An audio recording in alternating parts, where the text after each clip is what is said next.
ladies and gentlemen. The story you are about to see is true. The names have been changed to protect the innocent.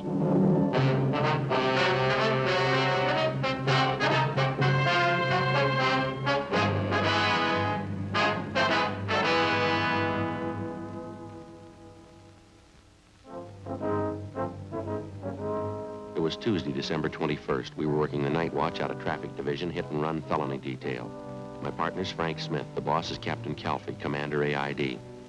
My name's Friday. An elderly woman and her 9-year-old grandson had been struck down by a speeding truck. The woman was killed instantly. The hit-and-run driver escaped. We had to find him.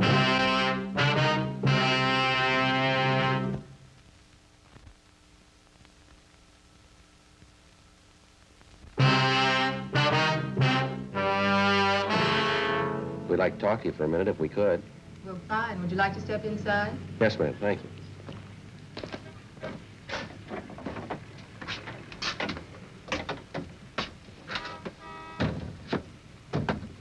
One of the officers in the traffic car, ma'am, told us you were one of the people who saw the accident. Yes, that's right. Terrible thing. It was an old lady and her grandson, you know. Yes, ma'am. There's a few questions we'd like to ask you. It won't take us very long here. Did anybody get the license number, do you know, officer? I mean on that truck that ran them down? No, not that we know of. We understand the officers in the traffic car talked to you. You didn't see the number either, huh? No, I'm sorry I didn't. The whole thing happened so fast. It was all over before I knew what was going on.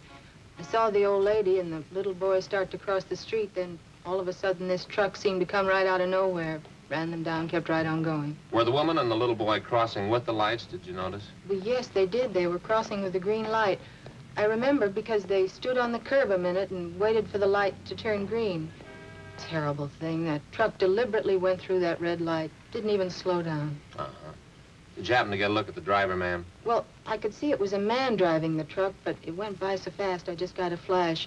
Couldn't tell you what the man looked like. Haven't any idea. About this truck that ran them down, do you think you'd know it if you ever saw it again? Well, I'm not sure. I think I might, yes.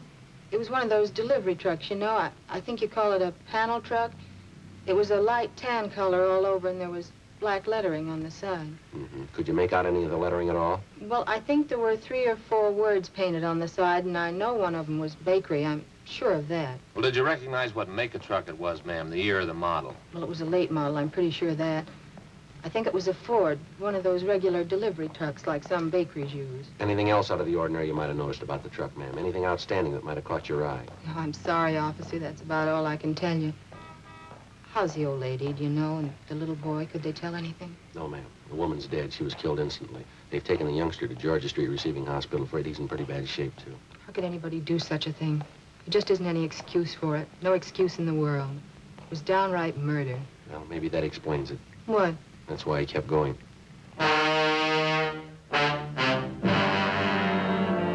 11:35 p.m. Frank and I finished interviewing the cashier in the theater box office, and then we called the office and had them get out a supplementary broadcast and an APB on the description of the hit-and-run vehicle. We went back across the street to the scene of the accident where the officers in the T-car, along with the crew from the crime lab, were finishing up their preliminary investigation. We interviewed 2 more witnesses to the hit-and-run accident, but they were unable to tell us anything that we didn't already know. When we got back to the office, we put in a call to Georgia Street Receiving Hospital, where they told us that the 9-year-old boy struck down by the hit-and-run driver was still in critical condition.